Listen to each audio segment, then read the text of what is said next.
Bulan Muharram dikenal dengan peristiwa hijrah. Pindahnya Nabi dan para sahabat dari Makkah ke Madinah. Kok mau-maunya Nabi dan sahabat itu hijrah ke Madinah? Meninggalkan kampung halaman, meninggalkan keluarga yang berbeda akidah, harta yang dibawa hanya sekadar yang mungkin dibawa. Mekah Madinah 450 km. Apa yang mereka cari? Apa yang mereka perjuangkan? Apa yang mereka bela? Jawabannya iman. Apa? Apa? Karena iman, mereka pisah dengan kampung halaman tempat di mana mereka dilahirkan. Karena iman, mereka tinggalkan harta dan benda. Karena iman, mereka pisah dengan keluarga yang berbeda akidah. Karena iman kita hidup, untuk iman kita berjuang, dalam iman kita ingin kembali menghadap Allah. Lalu kalau kita adakan analog dengan kemerdekaan, saya tanya, nikmat apa tidak jadi bangsa merdeka?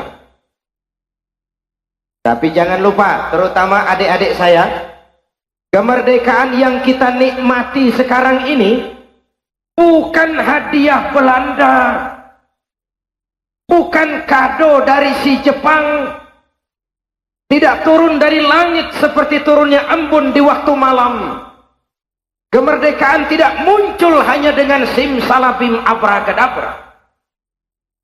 Kemerdekaan yang kita nikmati ini ditegakkan di atas untayan air mata, cucuran keringat, genangan darah, dan pengorbanan nyawa orang-orang tua kita yang kadang mereka tidak sempat menikmati kemerdekaan ini. Untuk kita, mereka berlinang air mata. Untuk kita, mereka alirkan darah. Dan untuk kita, mereka korbankan nyawa. Wong saya saja kalau ditanya, Saudara Zainuddin, apa jasamu dalam menegakkan kemerdekaan? Saya jawab, tidak ada. Kenapa? Karena tahun 45 saya belum keluar.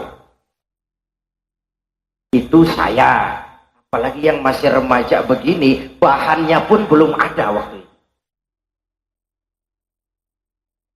Tapi kan saya harus jujur, saya kan harus tahu diri.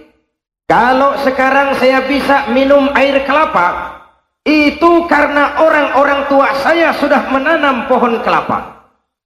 Kalau sekarang saya menikmati indahnya udara merdeka, itu karena orang-orang tua kita bergelimpangan, alirkan darah, cucurkan keringat, untaikan air mata, korbankan nyawa tanpa mereka sempat menikmati kemerdekaan ini.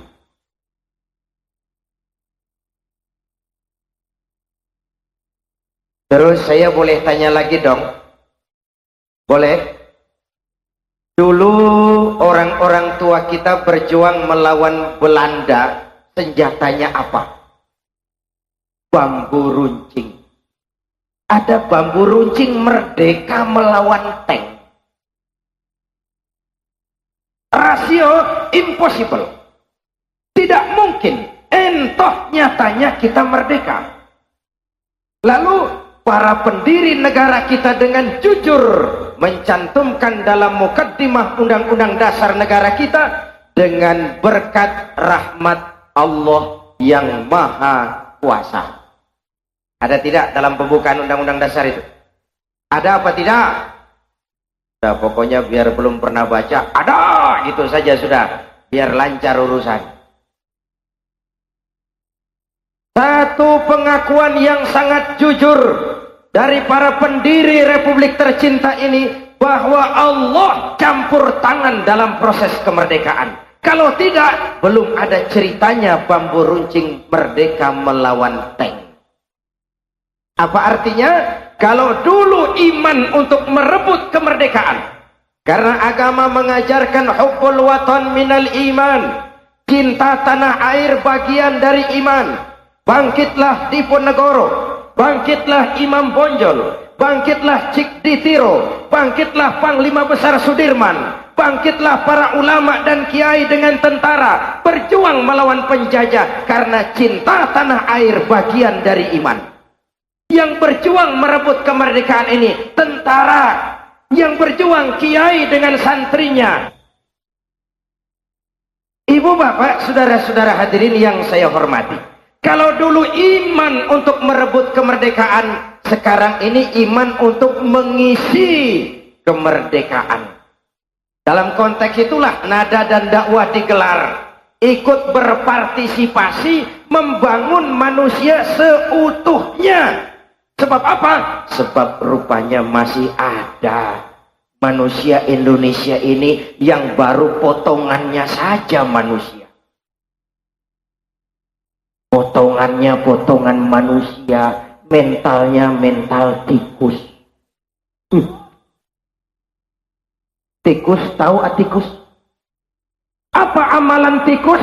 Suka menggeragoti barang yang disimpan rapi-rapi. Uang rakyat disimpan baik-baik di bank, digeragoti oleh tikus.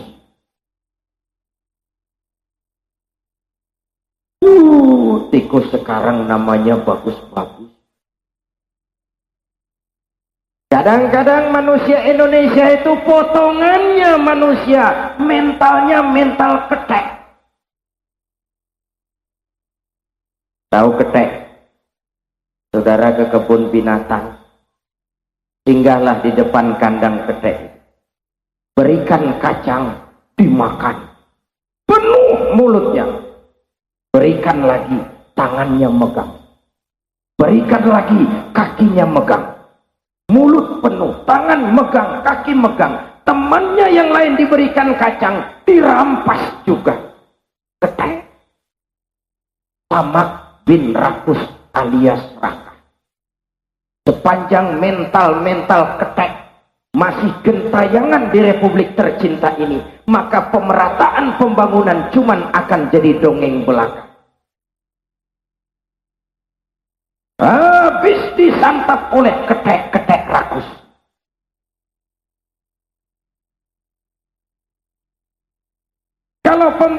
Kalau iman untuk mewarnai pembangunan, maka pesan pertama saya malam ini, jagalah iman baik-baik. Ini Malang, Bung. Di Malang, saya kasih tahu. Ya, ini rahasia soalnya. Di Malang sekarang ini, saya kasih tahu. Saya kasih tahu. Saya bilang-bilang lagi, enggak ya, ini rahasia soalnya. Di Malang sekarang ini, Pak.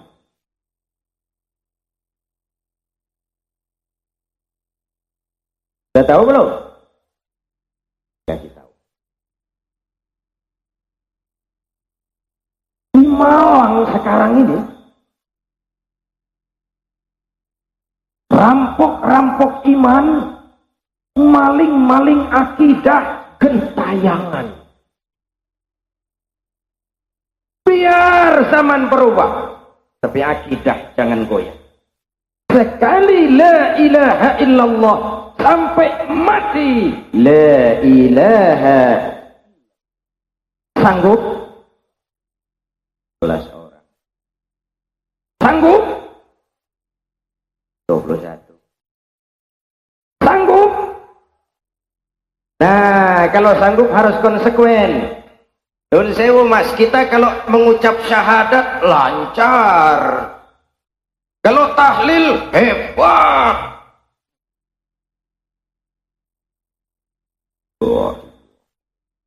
Mantap. Tapi kering, tanpa roh, tanpa jiwa, tanpa semangat. Padahal itu ikrar. Kalau saya yakin tidak ada Tuhan selain Allah, saya tidak akan menyembah kecuali hanya kepada Allah. Saya tidak akan menggantungkan hidup kecuali hanya kepada Allah. Saya tidak akan pernah takut kecuali hanya kepada Allah. Saya tidak akan melarikan persoalan kecuali hanya kepada Allah. Kadang-kadang solat menghadap Allah, ingin jadi orang kaya menghadap mbah. Ini namanya iyyaka na'budu wa mbah nasta'in. Tidak boleh wong itu paket. Wawunya lil ataf. Kalau iyyaka na'budu maka wa iyyaka nasta'in. Jaga iman baik-baik, wariskan kepada anak-anak kita. Soal pendidikan adik-adik remaja silakan sesuaikan dengan bakatmu. Tapi iman tanamkan dulu. Pak, ini anak-anak saya sejak kecil senangnya pistol-pistolan, Pak. Oh, abri itu. Tanamkan iman. Selesai SMA, kirim ke Magelang, masukkan akabri. Harus ada anak-anak muslim yang masuk akabri. Kan cuma anak Simatupang. Orang. Harus ada anak Paimin, anak Katijo. Tapi imannya mantap. Nanti dia keluar dari akabri jadi jenderal sekalipun. Jenderal beriman. Oleh karena jenderalnya beriman, lalu berjuang bersama-sama ulama. Lawang dulu itu Pak, ulama dicurigai, pengajian dipersulit, dakwah mesti izin. Kenapa? Karena jenderalnya gini. Dulu, tapi ini rahasia. Jangan bilang-bilang. Dulu jenderalnya gini. Dulu. Jangan bilang-bilang. Sekarang saya punya kebanggaan.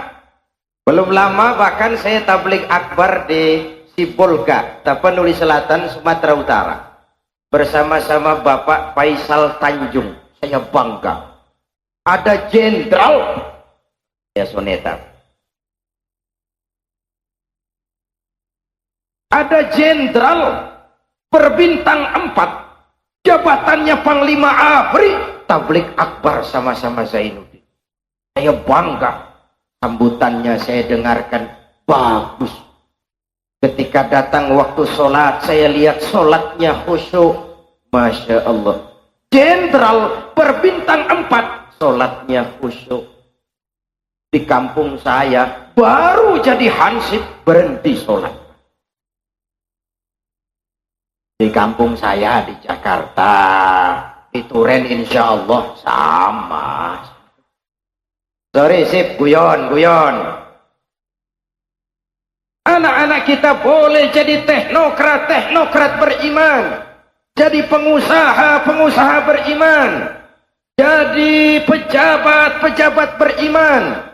Jadi seniman beriman. Jadi maling. Gak ada.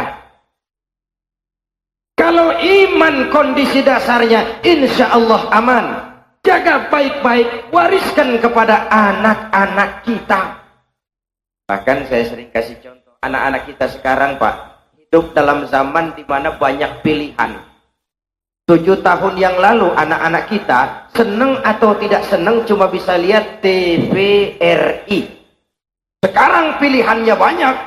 Dia bisa lihat RCTI, dia bisa lihat TPI, dia bisa lihat SCTV, dia bisa lihat ANTV, dia bisa lihat Indosiar.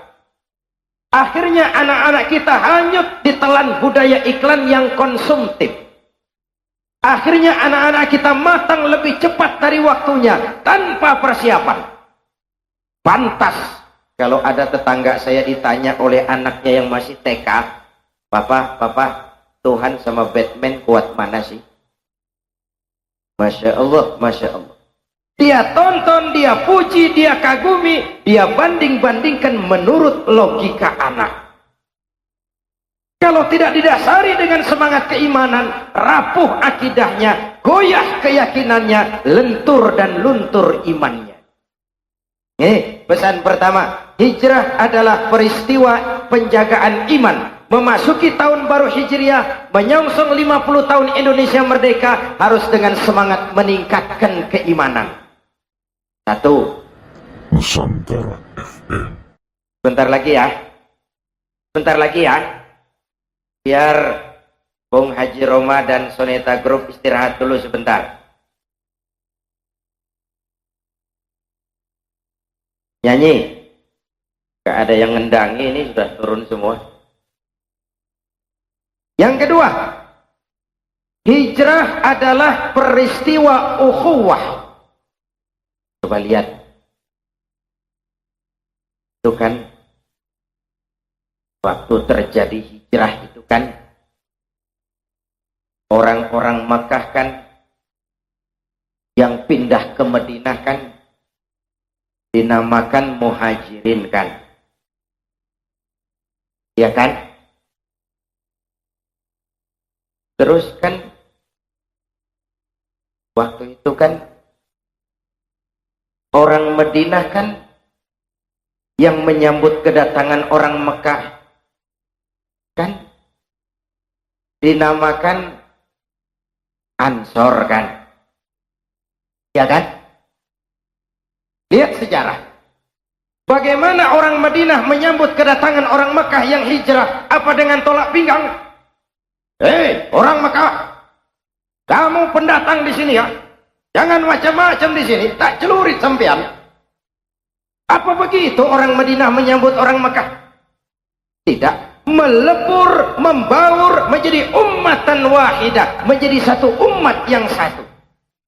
Jadi sudah dipesankan dalam lagu pertama dan lagu kedua Bung Roma tadi, menjaga kesatuan dan persatuan. Kalau Islam telah mengikat kita dengan tali akidah, maka kemerdekaan mengikat kita dalam komitmen untuk bersatu nusa, satu bangsa, satu bahasa. Nih, saya ada di Turen tercinta ini. Tidak merasa sebagai tamu di sini. Saya merasa saya hanya seorang keluarga yang datang dan bicara di tengah-tengah keluarganya. Ayo saya ajak berhitung. Tidak mungkin ada kemenangan kalau tidak ada kekuatan. Tidak mungkin ada kekuatan kalau tidak ada kesatuan dan persatuan. Tidak mungkin ada kesatuan dan persatuan kalau tidak ada silaturahmi. Mau menang harus kuat. Mau kuat harus bersatu. Mau bersatu, hidupkan budaya silaturahmi. Ayo saya ajak berhitung. 1 ditambah 1 sama dengan, itu matematika namanya. Hasilnya pasti. Tapi kalau saya rubah angkanya menjadi angka sosial, hasilnya aneh. 1 orang takut ditambah 1 orang takut sama dengan 2 orang setengah berani. Kenapa setengah berani? Karena sudah berdua. Kalau ditambah 1 orang takut lagi, hasilnya 3 orang berani. Makin banyak orang takut berkumpul menjadi satu, makin berani hasilnya. Kita yang lemah, kita yang tidak berdaya, kita yang mustad'afin, kita yang miskin, jikalau kompak bersatu, orang tidak akan perlakukan kita sembarangan. Tapi itu pesan kedua malam ini, tetaplah luruskan shaf, rapatkan barisan, jaga semangat kesatuan dan persatuan, tingkatkan rasa kebersamaan. Saya adalah saudara dan saudara adalah saya. Menghina saudara sama dengan menghina saya. Menyakiti saudara sama dengan menyakiti saya. Saya mau cerita, boleh? Mau dengar? Mau dengar? Sebelum zaman Michael Jackson,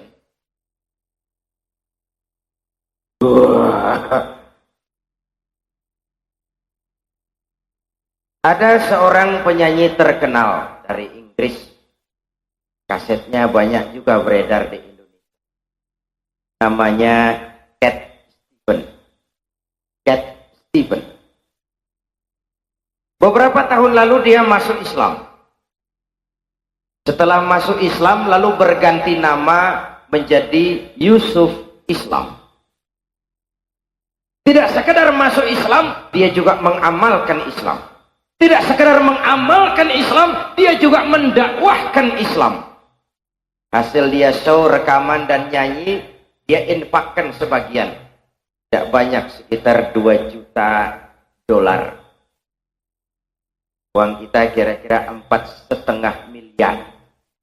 Dengan uang itu dia dirikan Islamic Cultural Center di London. Dari situ dia dakwah ke seluruh daratan Eropa. Suatu saat dia ditanya oleh wartawan, Stephen, apa yang paling menarik perhatian Anda sampai memilih Islam? Dia jawab, 2 hal yang sangat menarik perhatian saya. Pertama, saya melihat betapa konsep Tuhan dalam Islam sangat transparan. Mudah dipahami, gampang dimengerti, boleh dipelajari, mulai TK sampai perguruan tinggi, mulai anak-anak sampai kakek nenek. Allah ya Allah, Esa ya Esa, lam yalid wa lam yulad. Bukan separuh Tuhan separuh manusia, bukan Tuhan yang menjelma jadi manusia, bukan Tuhan yang dikorbankan untuk kepentingan manusia. Bagaimana Tuhan bisa patungan begitu?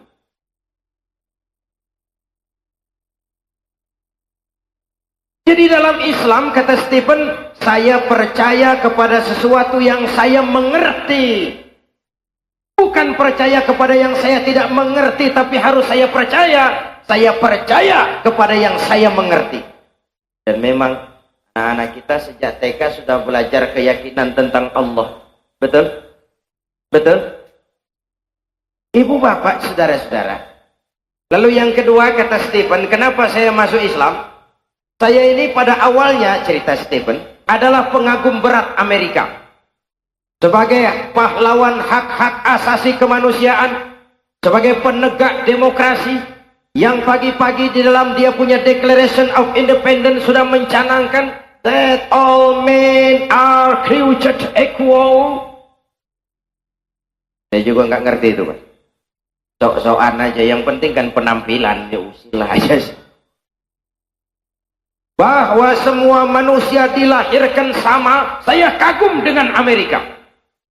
Sampai satu saat, kata Stephen, saya berada di New York, saya mau makan masuk sebuah restoran. New York tahu toh? New York tahu kan? New York dari Pasuruan ke kanan.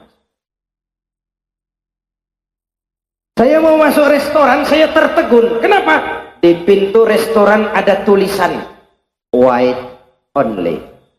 White only. Hanya melayani kulit putih.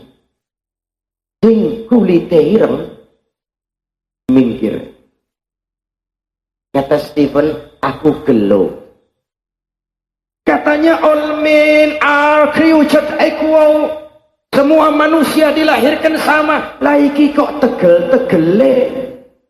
Kok sampai hati bikin tulisan hanya melayani kulit putih. Sampai saya lihat betapa dalam Islam kulit putih dan kulit hitam duduk berdampingan. Masjid sebagai simbol semangat kebersamaan. Siapapun masuk masjid buka sepatu. Kopral datang lebih dulu, silahkan di depan kopral. Jenderal datang belakangan, di belakang aja jenderal. Tidak ada tempat VIP ketika sholat. Di sana mereka menghadap ke arah yang sama, menyembah Allah Tuhan yang sama, mengikuti cara Rasul yang sama, melakukan gerak yang sama, membaca bacaan yang sama, dengan bahasa yang sama. Itulah semangat persamaan. Persaudaraan ini yang saya rindukan. Karena itu, dengan gelar nada dan dakwah malam ini, mari kita tingkatkan terus semangat kebersamaan. Jaga kesatuan dan persatuan, luruskan saf, rapatkan barisan. Ibu bapak, saudara-saudara hadirin yang saya hormati, hijrah peristiwa ukhuwah, kemerdekaan mengikat kita dalam komitmen satu nusa, satu bangsa, satu bahasa. Islam mengikat kita, an-nasu kulluhum li Adam wa Adam min turab, la fadla li arabiyyin ala ajamiyyin illa bittaqwa. Seluruh manusia berasal dari Adam. Adam diciptakan dari tanah, tidak ada kelebihan Arab dengan yang bukan Arab kecuali takwanya. Ini peristiwa yang kedua. Yang ketiga, hijrah adalah perjalanan ibadah, bukan paket wisata. Mereka tinggalkan kampung halaman untuk ibadah. Mereka tinggalkan harta benda karena mau ibadah. Mereka tempuh gurun pasir yang gersang karena ibadah. Para pahlawan bangkit berjuang melawan penjajah karena ibadah. Kita isi kemerdekaan dengan pembangunan, bagian daripada ibadah. Tadi lagu keberapa itu ya? Katanya surga ada, neraka ada. Betul? Betul? Ada hidup sesudah mati, ada akhirat sesudah dunia. Calon-calon jenazah.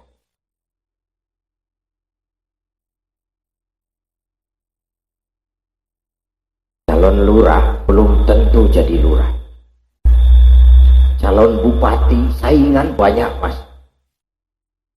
Calon jenazah.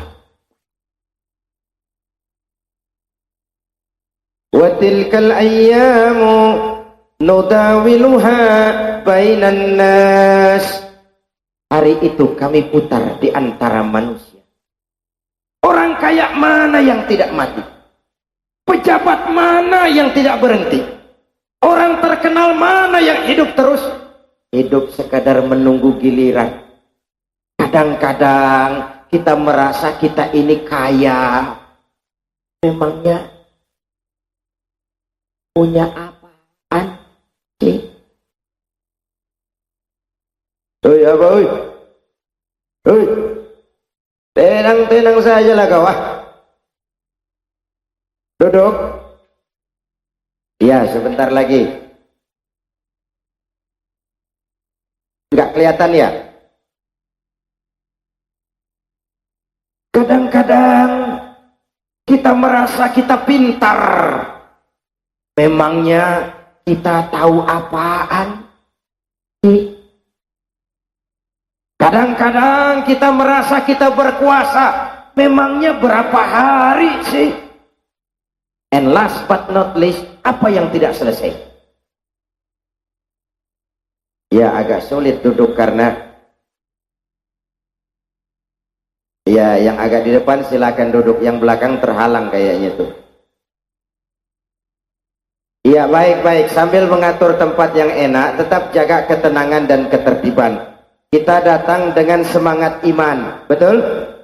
Kita datang dengan semangat persaudaraan, betul? Karena itu jagalah ini. Mari kita buktikan bahwa kita adalah umat yang cinta damai. Kita adalah umat yang tenang dan tertib. Kita adalah umat yang cinta satu dengan yang lainnya. Karena itu buat yang di belakang tidak penting kelihatan, yang penting suaranya kedengaran. Mudah-mudahan yang di belakang pahalanya lebih besar daripada yang di depan. Amin. Amin. Saya lagi cerita apa tadi? Hidup ini sekadar menunggu giliran. Apa yang tidak selesai? Korun itu Pak katanya kaya sekali. Wong kunci gudang hartanya dibawa unta. Korun mati. Sampai sekarang tidak pernah kembali. Sebut nama orang-orang kaya di dunia ini. Paul Getty, Raja Minyak Amerika, modar. Henry Ford, Raja Mobil, mati. Rockefeller, bankir terkenal, lewat. Aristotle Onassis, Raja tanker Yunani, mati. Fir'aun katanya gagah, mau jadi Tuhan, mati. Hitler mau menguasai dunia, malah bunuh diri. Benito Mussolini, mati. Napoleon mati, jenderal-jenderal mati, apalagi satpam. Sorry Bang, guyon. Apa yang tidak selesai? Apa yang tidak berakhir? Wong hidup cuma nunggu giliran. Mati itu nanti Pak, tapi jangan lupa nantinya bisa besok pagi loh Pak. Nantinya bisa besok sore. Nantinya bisa minggu depan. nantinya bisa bulan depan, nantinya bisa tahun depan. Kalau saja tidak ada hidup sesudah mati, kalau saja tidak ada akhirat sesudah dunia, kalau saja tidak ada surga dan neraka, persilahkan hiduplah saenae. Nek perlu saenae udelmu dewek. Sayang, ada hidup sesudah mati, ada akhirat sesudah dunia. Ini harus jadi rem. Iya, saya memang kepengen jadi orang kaya, tapi kalau makan renten besok dikubur, piye tuh aku ini? Iya, saya kepengen cepat kaya, tapi kalau menipu orang besok di akhirat bagaimana?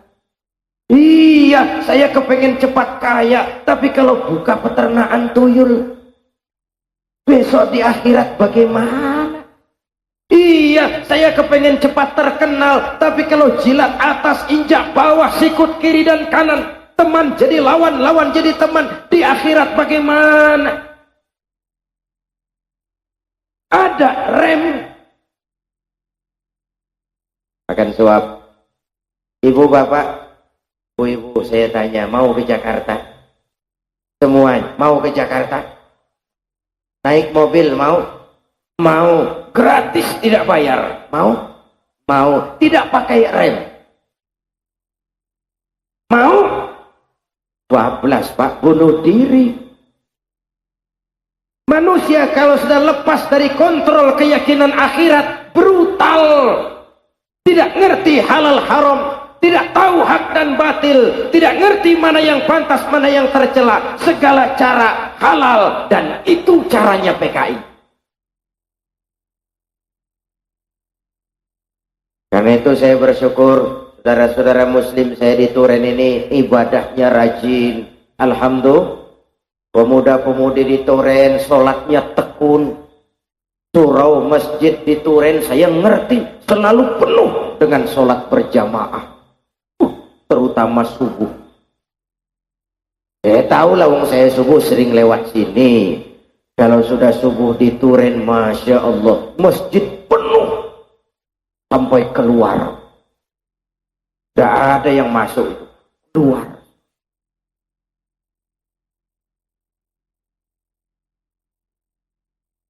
Kita ibadah itu apa untuk menggembirakan Allah? Tidak.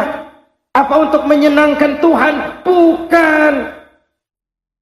Jangankan sak Turen, jangankan sak Malang, jangankan sak Jawa Timur, sak Indonesia tidak ada yang ruku dan sujud, Allah tidak akan turun dari jabatan Tuhan. Salat itu bukan perlunya Allah. Allah tidak perlu disolati, Allah tidak perlu dipuasai, Allah tidak perlu dihajihi. Allah mutlak. Ibadah yang kita kerjakan manfaatnya akan kembali kepada diri kita. Oleh karena itu, waktu hidup ini berjalan dengan singkat.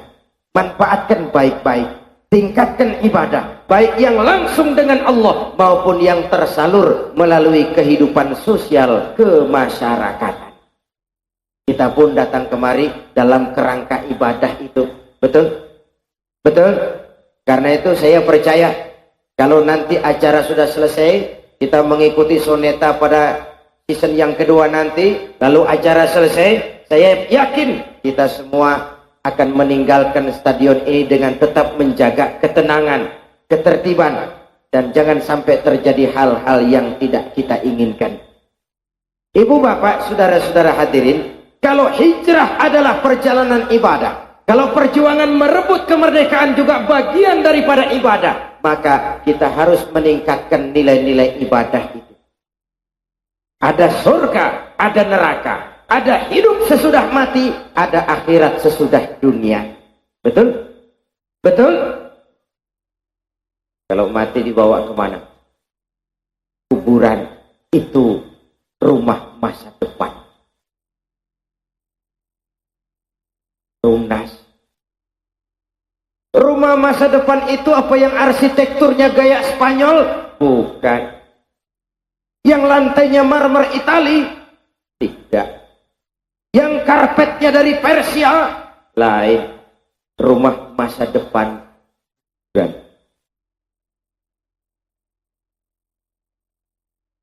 ya pindah dari dunia ke rumah masa depan yang bernama kubur itu, kita diperlakukan dengan penuh penghormatan. Hari itu walaupun sudah besar, tidak usah mandi. Sholat berhenti. Ketika berangkat akan jalan sendiri, jangan. Malah yang ngantar bubar. Ini saja naik kendaraan yang paling angker. Namanya keranda jenazah. Duso. Itu kendaraan paling angker. Siapa naik pasti mati. Belum pernah gagal. Billah wa ala millati Rasulillah. Kemana om? Pindah mas. Kok pindah? Kontrak habis. Selesailah dunia. Berangkatlah yang berangkat dan tinggallah yang tinggal. Kalau gajah mati, masih tinggalkan gading. Kalau harimau mati, masih tinggalkan belang. Kita ingin jasad boleh hancur terkubur tanah, tapi nama akan dikenang 1000 tahun yang akan datang. Kebaikan yang kita tinggalkan sekarang ini.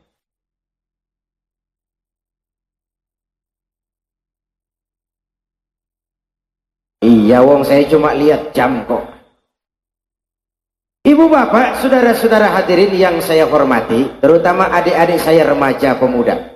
Akan bagaimana Turen, akan bagaimana Malang, akan bagaimana Jawa Timur, akan bagaimana Republik Indonesia, bahkan akan bagaimana Islam di Republik Indonesia, kalian jawabannya. Hidup cuma nunggu giliran. Islam tidak mungkin hilang dari dunia. Tapi Allah tidak pernah jamin Islam akan abadi di Malang. Islam tidak mungkin hilang dari dunia. Tapi Quran tidak menjamin Islam akan abadi di Jawa Timur. Kalau kita tidak menjaganya, memeliharanya, berjuang dan berkorban untuknya, dan mewariskannya kepada anak-anak kita. Nun sewu, kalau yang sudah 50-60 tahun ke atas, itu saya anggap angkatan selamat. Generasi tanda seru. Ini yang 30 tahun ke bawah, the next generation. Mereka hari depan kita semua. Apalagi dalam konteks 50 tahun Indonesia merdeka. Di negeri ini kita dilahirkan.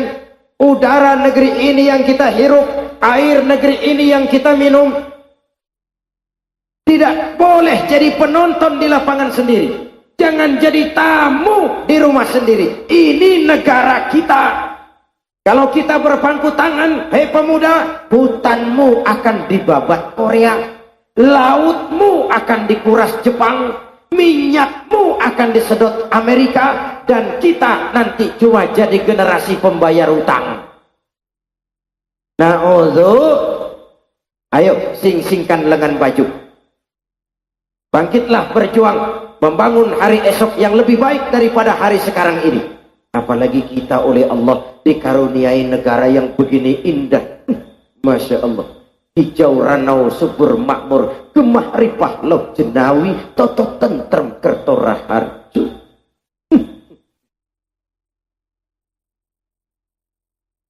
Sampai teman saya orang Arab pernah bilang kepada saya, indah Indonesia guys. Indonesia bagus, Indonesia bagus. Saya bilang bagus apanya om? Om Arab.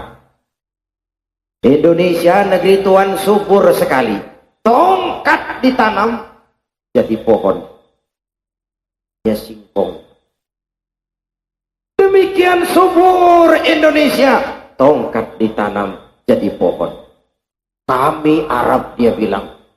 Pohon ditanam malah jadi tongkat. Bersang. Alam yang subur ini, negeri yang makmur ini, kalau kita salah mengolahnya, jelas merusak lingkungan hidup. Tapi kalau kita tidak pandai mengolahnya, orang lain yang akan mengambil manfaatnya. Betul? Sementara orang-orang tua kita yang bergelimpangan jadi korban. Malahan Bung Tomo, pelaku sejarah, tokoh 10 November, dengan bahasa yang lebih vulgar. Saya ingat dalam satu pidatonya beliau pernah bilang, kalau saja tidak ada kalimat takbir, kalau saja tidak ada kalimat takbir, saya tidak tahu, kata Bung Tomo, dengan apa saya harus menggerakkan putra-putra bangsa terbaik untuk bangkit berjuang melawan penjajah kalau tidak ada kalimat takbir. Itu bahasa Bung Tomo. Kalau ditafsirkan langsung, kalau tidak ada Islam, karena takbir itu mewakili aspirasi Islam.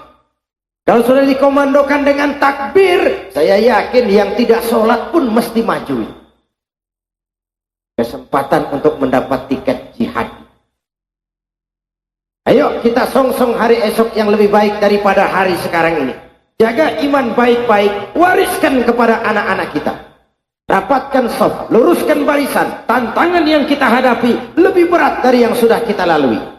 Apalagi saya katakan tadi, di Malang ini Pak, rampok-rampok iman gentayangan. Betul? Betul? Saya selalu berulang-ulang kalau masuk kabupaten mengingatkan, saya tidak keberatan orang lain menyebarkan agama. Silakan. Ini negara Pancasila. Semua agama yang diakui pemerintah boleh tumbuh dan berkembang dengan subur. Asal mari saling menghormati. Mari saling menghargai. Silakan menyebarkan agama, tapi jangan coba-coba menyebarkan agama kepada orang-orang yang sudah beragama. Itu konsep dasarnya. Hei Hindu, berkembanglah engkau. Hei Buddha, berkembanglah engkau. Hei Kristen, silahkan engkau berkembang. Tapi mari di atas prinsip saling menghormati. Saudara-saudaraku umat Islam, tidak boleh membangun masjid di tengah lingkungan orang Kristen. Islamnya cuma 3 orang, lainnya Kristen semua, bangun masjid. Wajar kalau diprotes. Itu merusak kerukunan. Jelas? Jelas?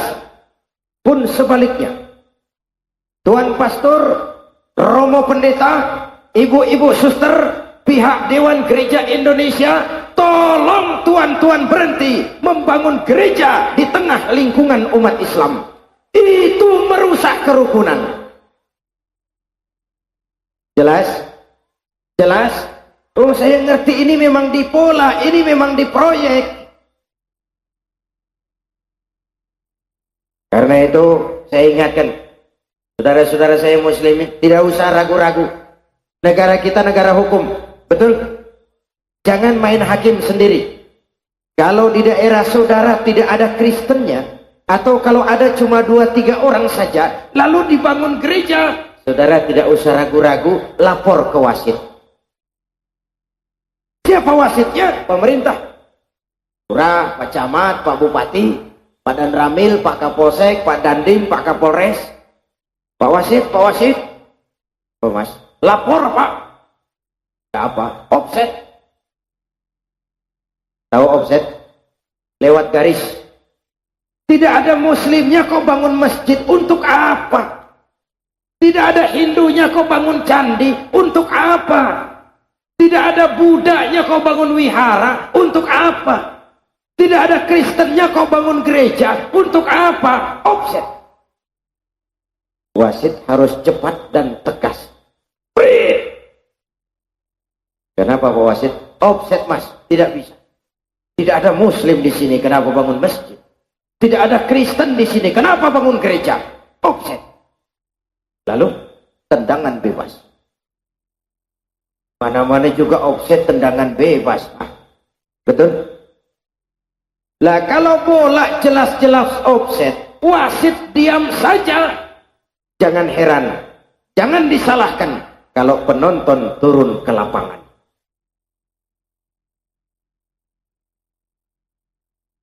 Kalau penonton sudah turun ke lapangan, insya Allah pertandingan kacau. Betul? Supaya pertandingan tidak kacau, penonton jangan turun ke lapangan. Supaya penonton tidak turun ke lapangan, wasit harus tegas. Supaya wasit bisa tegas, jangan mau kalau disuap. Jelas? Jelas? Mari saling menghormati, mari saling menghargai, tapi tetap dalam batas lakum dinukum. Zainuddin tidak pernah bawa-bawa Quran masuk ke rumah-rumah orang Kristen. Romo pastor, tuan pendeta, ibu suster, tolong berhenti bawa-bawa beras, supermi, pakaian masuk ke rumah-rumah orang Islam. Mari saling menghormati, mari saling menghargai. Saya kan bisa saja komandokan, hei pemuda Islam, ayo ambil Quran, rame-rame masuk ke rumah orang Kristen, Islamkan mereka. Tidak, lakum dinukum. Bagi Tuhan agama Tuhan, bagi kami agama kami. Kami hormati Tuhan, Tuhan hormati kami. Silakan tuan-tuan menyebarkan agama, asal jangan kepada orang yang sudah beragama. Ini yang harus kita jaga. Keluar, saya wajib memberikan peringatan. Ke dalam, kita harus bikin benteng yang tangguh. Barat bal-balan di Malang ini Pak, serangan berat. Tidak usah berpikir mengadakan serangan balasan. Bisa jaga gawang saja lumayan. Ya Bu? Ya Bu? Gawang Ibu jaga. Loh, ini apa pesan Zainuddin? Enggak Mas, ini pesannya Allah. Qu anfusakum wa ahlikum. Jagalah dirimu, jagalah keluargamu, jagalah orang-orang yang menjadi tanggung jawabmu sampai terjerumus ke jurang neraka.